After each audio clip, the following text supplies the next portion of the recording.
One of the lords relocated himself and his family to the island.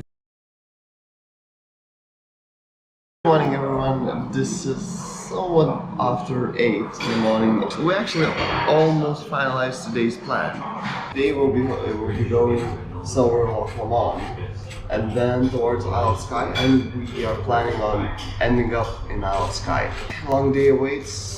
4.5 hours of driving, I guess, so yeah, that doesn't leave much of flight today for hiking and everything, but I hope it's worth it. We just arrived in Luss, which is situated near Loch Lomond, the second largest loch or the second largest lake in Scotland. One really interesting thing about this loch is that during plague times, one of the lords, I'm not sure if he bought the island or just had the island, he literally just relocated himself and his family to the island somewhere in Loch. I think one of those larger islands in there.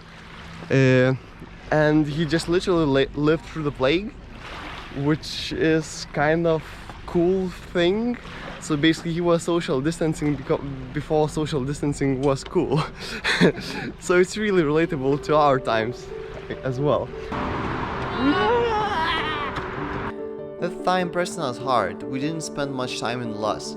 We even didn't stop to climb one of many amazing Archer Alp peaks. But we agreed to stop in Inverary to see the castle. Well, that was a disappointment. It was nice, but it wasn't something special. I liked the town much more than the castle itself. And the only footage I brought from that area was of these humongous plants. I have no idea whatever these are. I mean, this is my foot next to them. It's literally like straight from Harry Potter. I'll just zoom out to see the size.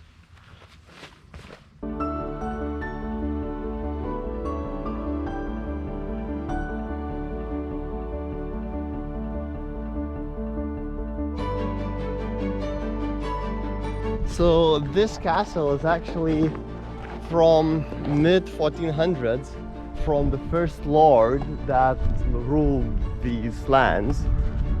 But, well, it says it's temporarily closed, at least on Google. I wonder when it will be open. Whatever you think about being in a lordship at that era, you can agree that it's pretty nice spot for a house. Right?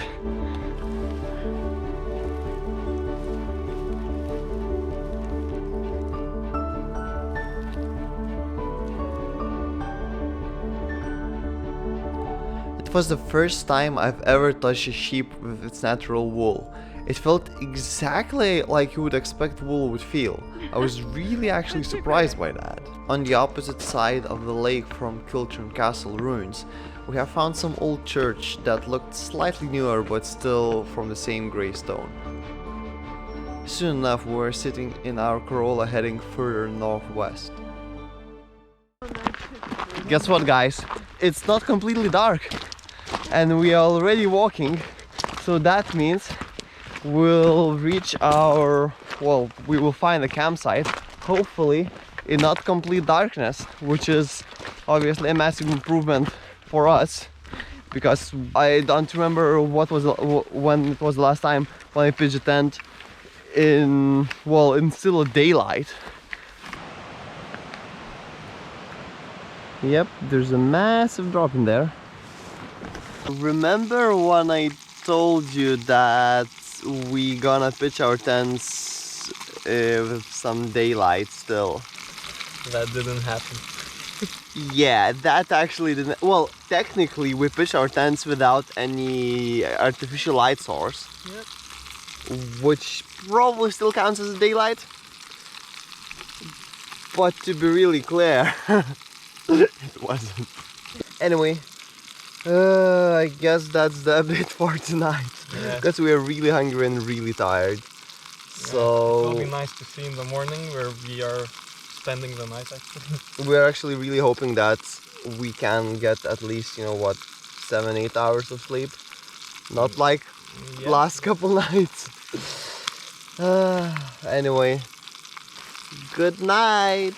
See you in the morning.